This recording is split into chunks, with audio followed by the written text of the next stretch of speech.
லுங்கி கலந்துருச்சா?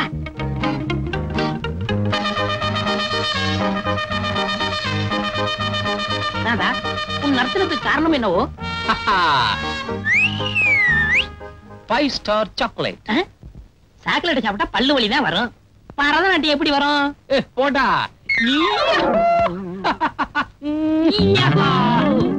அப்பா எருமாடு மாதிரி வந்து விழறியே, உனக்கு மூளை இருக்கா?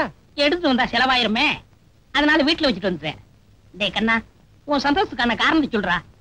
நான் சந்தேகத்தோட ஹோட்டலுக்கு போனேன்னா சம்பளம் கொடுக்குறவ போடான்னு சொல்லுவேன், சப்ளையர் சார்னு சொல்லுவேன். சரிதான் போடா. இதெல்லாம் உனக்கு புரியாதுடா.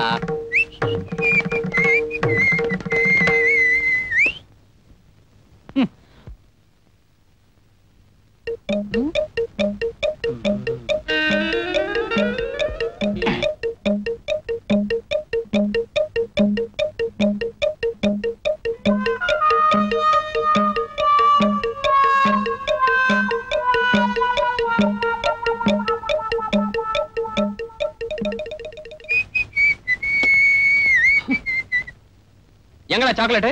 தின்னுட்டேன். என்னைவா அடிச்ச?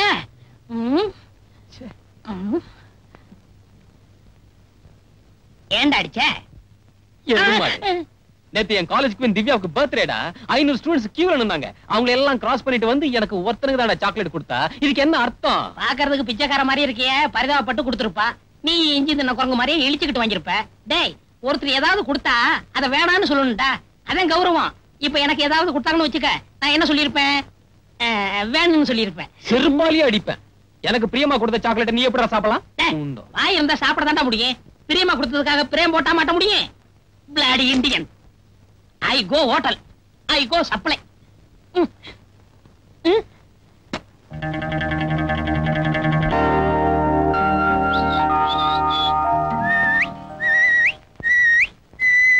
அப்பாட நல்லா சாப்பிட்டேன். மாஸ்டருக்கு 100 மில்லி வாங்கி கொடுத்தேன். 2 முழு கோழிய நெய்யில போட்டு கொடுத்தான். அப்படியே எலும்போட உள்ள இறக்கிட்டேன். பாலைவனத்து ஓட்டக மாதிரி ஒரு வாரத்துக்கு இருக்கும். My problem over. இவர் ப்ராப்ளம்? சாப்பிடல. ஏன்டா சாப்பிடல? காசு இல்ல. என்ன காசு இல்லையா? முதலாளி தெரியாம கல்லாப்பட்டியில இருந்து 20 ரூபாய் திருடி கொடுத்தனே, என்னடா பண்ண? அங்க பாருப்பா. என்னடா இது? கம்பெனி விளம்பரத்துக்காக மாட்டிருக்கியா? காதலுக்கு அடையாளமா மாட்டிருக்கேன். அதுக்கு வஞ்சனை பண்ணிட்டு பிரியத்தை பிரேம் போட்டு மாட்டி வச்சிருக்கே. உனக்கு என்ன வாலிப கோளாறு ஓவர்ஃப்ளோ ஆயிடுச்சா? உன் இதயத்தை இந்த அளவுக்கு இம்சப்படுத்துற அந்த கனவு கண்ணி யாருடா? I want to that C lady. கேள் கேள் கேள், ஒரு நாளைக்கு ஹோட்டல் கூட்டி வாடா. அதெல்லாம் பெரிய இடத்து பொண்ணுடா. கையில காசு இல்லாதப்போ ஸ்டைல் ஐஸ்கிரீம் வேணும்னு கேட்டுட்டா? ஆமா, நீங்க அப்படியே காசோட வந்துதான் கொட்டிக்கிட்டு போறீங்க. அடத்து, எங்க சரக்கு மாஸ்டருக்கு 200 மில்லி வாங்கி கொடுத்தா ஒரு கல்யாணத்தையும் நடத்திவிடலாம். டேய், இந்தியாவிலேயே விலைவாசி குறைச்சலா இருக்கிறது எங்க ஹோட்டல் தாண்டா. அது குறிப்பா ஏன் டேபிள்ல தான்.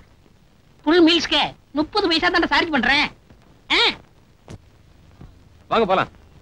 ஏன் இந்த ஹோட்டலுக்கே போகணும்னு அடம் பிடிக்கிறீங்க? இது நம்ம ஹோட்டல் மாதிரி. வாங்க ப்ளீஸ். என்ன வளர்த்து ஆளாக்குனது ஃபாதர் அடைக்கலாம்.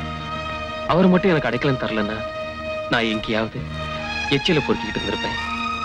என்ன மனுஷனாக்குனதே அவர்தான்.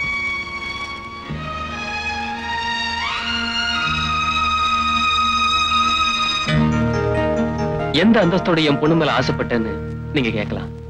என்ன பொறுத்த வரைக்கும் உங்க பொண்ணு மேல நான் வச்சிருக்கிற அன்புதான் என்னுடைய அந்தஸ்து. உண்மையான காதலுக்கு அன்பு போதுங்கிற தைரியத்துலதான் நான் இங்க வந்தேன். நான் வரேன் சார். நிலுப்பா, உனக்கு இருக்கிற தகுதியே உன்னுடைய தன்னம்பிக்கை தான். நான் அதை மதிக்கிறேன்.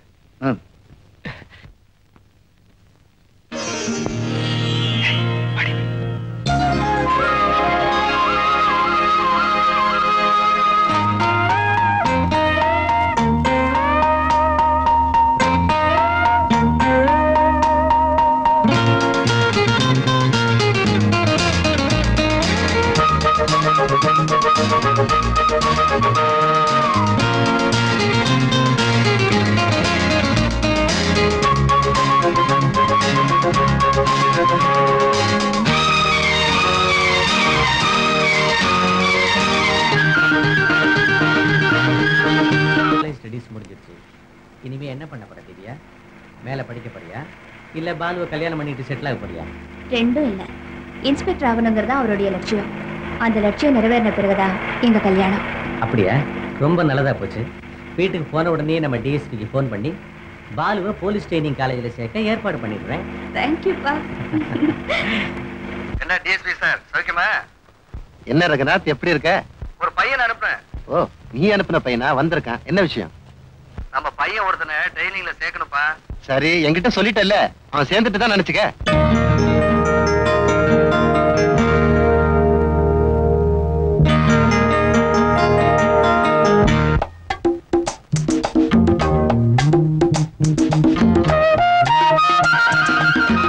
ஏங்க, பாலு ட்ரைனிங் முடிச்சு வந்த உடனே திவ்யாவுக்கு கல்யாணத்தை முடிச்சிட்டா ஒரு பெரிய பாரம் இறங்கின மாதிரி இருக்கும்.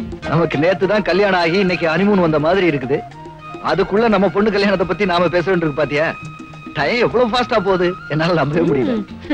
உங்களுக்கு வேணா மனசுல மார்க்கண்டேயன்னு நினைப்பு இருக்கலாம், அதுக்காக காலத்தை கைத்த போட்டு கட்டி வைக்கவா முடியும்? இப்ப என்ன எனக்கு வயசாயிடுச்சுன்னு நினைக்கிறேன். இத பாருங்க, நீங்க என்னதான் டை அடிச்சு உங்க வயசை மறக்கி பார்த்தாலும் நாளைக்கு திவ்யாவுக்கு பிறக்க போற குழந்தை உங்களை தாத்தான்னு தான் கூப்பிட போகுது. எங்க இன்னைக்கு டை அடிக்கலையா? வெள்ள முடியல வெளியில் தெரியுது. அப்படியே நான் தாத்தாவானாலும் ஊட்டிலேயே இளமையான தாத்தா நானா தாண்டி இருப்பேன். அப்பா, ஏன் பிறக்க போற குழந்தை என்ன தாத்தான்னு சொல்லிட்டு உன்னை அக்கான்னு சொல்ல போதா? பொன்னையும் பாட்டின்னு தாண்டி சொல்லும். அப்பா விடுங்க, ஐயோ வலிக்குது. இப்போது ஒத்துக்கிறியா எனக்கு வயசாகலன்னு? உங்களுக்கு வயசு ஆகல, நான் ஒத்துக்கிறேன். என்ன விடுங்க. இல்ல, வீட்டுலதான் திவ்யா திவ்யான்னு சொல்லி டிமிக்கி கொடுக்குறேன். இங்கதான் யாருமே இல்லையே. எங்க போறீங்க? பொண்ணதான் ரசிக்க முடியல, இந்த இயற்கை அழகாவது பார்த்து ரசிக்கலான்னு தான். வாமா இப்படி. ஐயோ நான் வரல. வாமா இப்படி. வேண்டாம் வேண்டாம், வாமா இருக்குது. அதெல்லாம் வேணாம். ஐயோ வேண்டாம், வாமா இப்படி. பயமா இருக்குது, என்ன விடுங்க. அழக ரசிக்கிறதுல உனக்கு என்ன பயம்? வாமா. அழகு மட்டும் தான் தெரியுது, எனக்கு அதுல இருக்கிற ஆபத்தும் தெரியுது. நீங்க வாங்க அப்படி. இல்ல நான் வரல. ஐயே, உன்ன தைரியசாலி ஆகிறதுக்குள்ள ஏன் உயிர் போடும் போல் இருக்கேன். வாமா. நான் வர வாமா.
உங்களை போலீஸ் ஆபீசரா பார்க்க நினைச்ச உங்க மாமா இப்ப உயிரோட இல்ல. ஒரு நல்ல போலீஸ் ஆபீசரா மட்டும் இல்லாம ஆம்பளை துணை இல்லாத அந்த வீட்டுக்கு ஒரு நல்ல மருமகனாவும் இருப்பீங்கன்னு நான் நம்புறேன்.